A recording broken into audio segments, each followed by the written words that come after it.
Hello बच्चों। तो इस वीडियो में हम लोग बाकी के क्वेश्चंस करेंगे। तो क्वेश्चन नंबर 7 में दिया है find numbers to the following, मतलब find answers to the following, मतलब आंसर्स फाइंड करना है। Right and indicate how you solve them, मतलब लिखना है और इंडिकेट करना है कि कैसे आपने सॉल्व किया उसको। तो फर्स्ट में दिया है इज 5/9 इक्वल टू 4/5, मतलब 5/9 इक्वल है क्या 4/5 से। तो 5/9 इक्वल है क्या 4/5 से। तो अभी इक्वल है क्या निकालना है, तो इसीलिए मैंने इसको इक्वल नहीं देखकर बॉक्स कर दिया। तो मैंने आपको बताया था, यहाँ पे मैंने आपको बताया था ये दोनों को मल्टीप्लाई करना है। फर्स्ट इक्विवेलेंट फ्रैक्शन है कि नहीं, ये सब के लिए मल्टीप्लाई करता है। तो 5×5 = 25 होता है 25। तो ये वाला 25 किसका वैल्यू है, 5/9 का वैल्यू है 25। और 4/5 का वैल्यू क्या है, 4/5 मतलब 4 ऊपर होगा। तो ये 4 × 9 करेंगे, 4 × 9 तो कितना हो जाए 36 होता है। तो 36 बड़ा है कि 25 बड़ा है, 36 बड़ा है मतलब 4/5 बड़ा है। तो ये इक्वल नहीं है। नो, यहाँ पे लिख देंगे no, it is not equal, ये इक्वल नहीं है। उसके बाद लिखेंगे 5/9 से बड़ा है 4/5। तो आई होप आपको समझ आया होगा ए। अब हम करेंगे बी। बी में दिया है 9/16 और 5/9, 9/16 और 5/9। 9, ये 9 है, 9/16 5/9। तो फर्स्ट 9/16 का करेंगे। 9/16 का वैल्यू कितना आएगा, 9 ऊपर है तो 9×9 = 81, और यहाँ पे 5 ऊपर है तो यहाँ पे 16 × 5, 16 × 5 कितना होता है, 5×6 = 30, 5×1 = 5, 6 7 8 80। तो इन दोनों में से 80 और 81 दोनों में से बड़ा कौन सा, 81 बड़ा है, मतलब 9/16 बड़ा है। तो यहाँ पे 9/16 बड़ा है, इक्वल नहीं है। तो यहाँ पे 9/16 बड़ा है। तो यहाँ पे लिख दूंगी मैं no, it is not equal, ये इक्वल नहीं है। उसके बाद लिखना है 9/16 बड़ा है 5/9 से। आई होप आपको ए बी समझ आया होगा। सी और डी आप खुद करिएगा। अब हम करेंगे क्वेश्चन नंबर 8। क्वेश्चन नंबर 8 में दिया है Aila read 28 pages of the book. तो आइला ने क्या किया, 28 पेजेस बुक का पढ़ा। कॉन्टेनिंग 100 पेजेस, मतलब एक बुक में 100 पेजेस है, जिसमें से आइला ने 25 पेजेस पढ़ा। 100 पेजेस में से 25 पेज उसने पढ़ा। ललिता रीड, ललिता ने पढ़ा 2/5 ऑफ द सेम बुक। माने मतलब ललिता ने 2/5 फ्रैक्शन में जो दिया है 2/5, वही सेम बुक का 2/5 पेज पढ़ा। हु रीड लेस, किसने कम पढ़ा।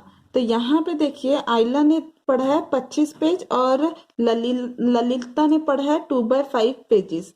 तो इसको हम लोग फर्स्ट कैसे करेंगे, टोटल पेजेस कितना है, यहाँ पे मैं लिखती हूँ इसका आंसर। टोटल पेजेस कितना है, टोटल पेजेस 100 है, टोटल पेजेस 100 है। उसमें से आइला ने कितना पढ़ा, आइला रेड कितना पढ़ा उसने, 25 पेजेस। तो 25 पेजेस उसने पढ़ा। तो उसके बाद ललिता ने कितना पढ़ा, ललिता रेड = 2/5 पेजेस, 2/5। तो उसके बाद 2/5 ऑफ द सेम बुक, इसका मतलब क्या, ऑफ मतलब होता है मैथ्स में मल्टीप्लाई, सेम बुक, बुक का कितना पेजेस है, इसका मतलब बुक का कितना पेजेस है। ऑफ मतलब multiply book of same book, book दिया हुआ है मतलब बुक का कितना पेजेस है, यहाँ पे टोटल पेजेस 100। तो यहाँ पे 100 को मल्टीप्लाई करना है इसके बाद। तो इससे क्या निकलेगा, इससे वो पेजेस निकलेगा जो ललिता ने पढ़ा है 2/5, 2/5। ऑफ मतलब मल्टीप्लाई, सेम बुक मतलब बुक का पेजेस। तो यहाँ पे 5 के टेबल में 5×1 = 5, 5 के टेबल में 100 कहाँ आता है, 5 मल्टीप्लाई 20 अगर करेंगे तो 100 होता है, तो मैंने 20 कर दिया। उसके बाद 2 मल्टीप्लाई 40, 2 मल्टीप्लाई 20 तो कितना होता है 40। तो ललिता ने कितना टोटल पेजेस पढ़ा, 40 पेजेस पढ़ा, और आइला ने कितना पढ़ा था, 25 पेजेस पढ़ा था। तो कम किसने पढ़ा था, यहाँ पे 25 और 40, तो कम क्या है, 25 पेजेस कम है। तो यहाँ पे मैं लिखूंगी आइला रीड लेस पेजेस, मतलब आइला ने क्या है, कम पेजेस पढ़ा था। तो यहाँ पे क्वेश्चन नंबर 8 ओवर होता है। अगर आपको कुछ डाउट है तो मुझे कमेंट सेक्शन में पूछिएगा। अब हम करेंगे क्वेश्चन नंबर 9। क्वेश्चन नंबर 9 में दिया है Rafiq exercised for 3/6 for an hour, मतलब रफीज ने एक्सरसाइज किया 3/6 ऑफ एन आवर, मतलब रफीज ने कितना किया एक्सरसाइज, तो मैं यहाँ पे लिखूंगी रफीज एक्सरसाइज्ड, सब सेम ही लिखना है, फॉर 3/6 ऑफ एन आवर। तो उसने 3/6 ऑफ एन आवर एक्सरसाइज किया। रोहित ने कितना किया, रोहित रफीक है ये, Rafiq Rohit exercised for 3/4 of an hour. तो who exercised for a longer time, तो किसने सबसे ज्यादा एक्सरसाइज किया, मतलब किसने सबसे ज्यादा टाइम के लिए एक्सरसाइज किया। तो किसने सबसे ज्यादा एक्सरसाइज किया, यहाँ पे 3/6 दिया है, यहाँ पे 3/4 दिया है। तो मैंने आपको बताया है 3/6 3/4 फर्स्ट क्या होता है, फर्स्ट आप यहाँ पे देखिए जो न्यूमरेटर है दोनों का सेम है। न्यूमरेटर सेम होने से मैंने आपको बताया है न्यूमरेटर जब सेम होगा तब डिनोमिनेटर में जो स्मॉल वैल्यू होगा, स्मॉल या लेस जो वैल्यू होगा वो होगा ग्रेटर, हमेशा ये याद रखिएगा, वो होगा ग्रेटर नंबर। तो यहाँ पे क्या है, न्यूमरेटर क्या है, दोनों का सेम है, तो जो डिनोमिनेटर में जो छोटा वैल्यू होगा वो होगा ग्रेटर नंबर, मतलब 6 और 4 में से 4 छोटा है, तो इसका मतलब क्या है 3/4 बड़ा है।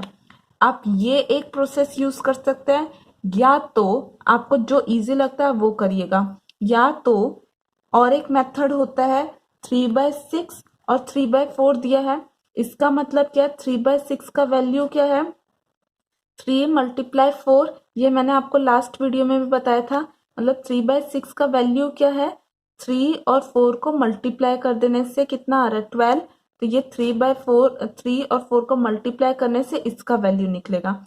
अब 3/4 का वैल्यू क्या है 3 मल्टीप्लाई 6, 3/4 का वैल्यू कैसे होगा, ये दोनों को मल्टीप्लाई कर देने से इसका वैल्यू निकल जाएगा 3 6 18। तो यहाँ पे देखिए 12 बड़ा है कि 18 बड़ा है, 18 बड़ा है, तो ये हो गया 3/4 बड़ा है। तो एक्सरसाइज ज्यादा किसने किया, रोहित ने किया, तो यहाँ पे मैं लिखूंगी Rohit exercised for a longer time. I hope आपको समझ आया होगा। आप ये वाला यहाँ पे इक्विवेलेंट फ्रैक्शन करके ये वाला कर सकते हैं सॉल्व, वरना आप वापस से एलसीएम कर ही कर सकते हैं। एलसीएम ये वाला जो मैंने किया वो एलसीएम ही है, बट ये शॉर्टकट में है, नहीं तो आप मतलब एलसीएम लेकर भी कर सकते हैं। आई होप आपको जो इजी लगेगा आप वो करिएगा। अब हम लोग नेक्स्ट क्वेश्चन में चलेंगे, क्वेश्चन नंबर 10। क्वेश्चन नंबर 10 है, इन A class A of 25 students, मतलब क्लास ए में 25 स्टूडेंट है, 20 पास्ड विथ 60% और मोर मार्क्स। 25 स्टूडेंट्स में से 20 बच्चे पास हो गए 60% और उससे ज्यादा मार्क्स रख के। इन अनदर क्लास बी, दूसरे क्लास में बी क्लास में 30 स्टूडेंट्स हैं जिसमें से 24 बच्चे 60 या उससे ज्यादा मार्क्स रखकर पास हुए हैं।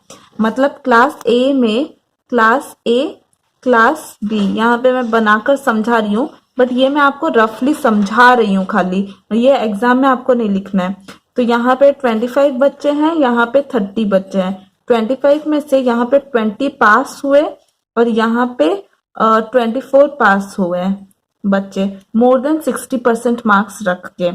इन which class was a greater fraction of student getting with 60% और मार्क्स, मोर मार्क्स, मतलब इस दोनों क्लास में से कौन से क्लास में बच्चों ने ज्यादा, कौन से इन विच क्लास, कौन से क्लास में which was the greater fraction of student getting with, मतलब इन दोनों क्लास में कौन से क्लास में बच्चों ने ज्यादा मार्क्स रखकर पास हुए हैं, ज्यादा मतलब स्कोर किए हैं मार्क्स, कौन कितने बच्चे पास हुए हैं।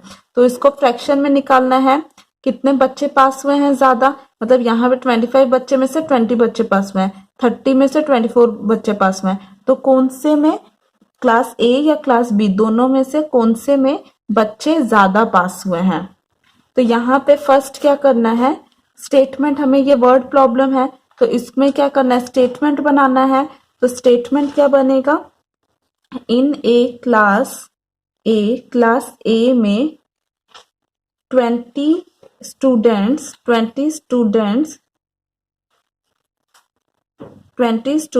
पास्ड, 20 बच्चे पास हुए क्लास ए में 20 बच्चे पास हुए, 20 स्टूडेंट पास्ड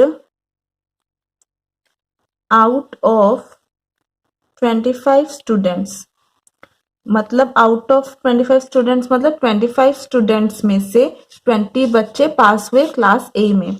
तो यहाँ पे इसका मतलब क्या हुआ, फ्रैक्शन में अगर हम इसको लिखेंगे, मैंने यहाँ पे बोला था जो पूछा जाएगा, मतलब 20 बच्चे पास हुए हैं कितना टोटल में से, 25 स्टूडेंट में से। तो इसका फ्रैक्शन क्या हुआ, 20/25। तो अब क्लास बी का हमें लिखना है। तो इन ए क्लास बी में कितने टोटल बच्चे पास हुए, 24 में से 24 पास हुए 30 में से। In A class B 24 students passed out of 30 students, 30 student में से 24 बच्चे पास हुए। तो इसका फ्रैक्शन क्या बनेगा, फ्रैक्शन क्या हुआ इसका, 24 बच्चे में से 30 बच्चे में से 24 पास हुए। तो नीचे में हमेशा याद रखिए टोटल स्टूडेंट्स लिखना है और ऊपर में जो पास हुए हैं बच्चे, क्योंकि यहाँ पे क्या है, यहाँ पे पास का पूछ रहे हैं कितने बच्चे, माने कौन से क्लास में कितने बच्चे पास हुए, ज्यादा कौन से क्लास में बच्चे पास हुए हैं। तो यहाँ पे पास का मैंने लिखा और नीचे टोटल स्टूडेंट्स मैंने लिखा। उसके बाद यहाँ पे क्या करना है, फ्रैक्शन में दिया है तो फ्रैक्शन में इसको क्या करना है, कंपेयर करना पड़ेगा। तो यहाँ पे देखिए HCF कर हाईएस्ट कॉमन फैक्टर मिल जाएगा। तो यहाँ पे इसका HCF, नहीं तो यहाँ पे मेरे को पता चल रहा है यहाँ 20 है 25 है, मतलब ये दोनों नंबर 5 के टेबल में आता है। तो 20 और 25 को मैं 5 से डिवाइड करूंगी, डिवाइडेड बाय 5, यहाँ डिवाइडेड बाय 5। 5 के टेबल में 20 कहाँ आता है, 4 जा, 5 के टेबल में 25 कहाँ आता है, 5 के टेबल में 25, 5 5 जा 25। तो यहाँ पे आया 4/5 और 24/30 में ये मेरे को पता है दोनों 6 के टेबल में आता है। तो 6 डिवाइड मैंने कर दिया, यहाँ पे भी 6 डिवाइड कर दिए। याद रखिए दोनों नंबर सेम, दोनों जो 6 अगर मैंने लिया है तो 6 दोनों में आना चाहिए, एक में आने से नहीं होगा, दोनों में आना चाहिए। 6 के टेबल में 24 कहाँ होता है, 6 4 जा 24, 6 के टेबल में 30 कहाँ आता है, 6 5 जा 30। तो यहाँ पे देखिए ये 4/5 ये 4/5, दोनों इक्वल है, दोनों सेम है। तो यहाँ पे कोई मतलब दोनों सेम है, 4/5 4/5। तो इसमें क्या होगा, यहाँ पे in which class was the greater fraction, कौन से क्लास में ग्रेटर फ्रैक्शन है। तो यहाँ पे ये मैं काटूंगी, इन बोथ क्लासेस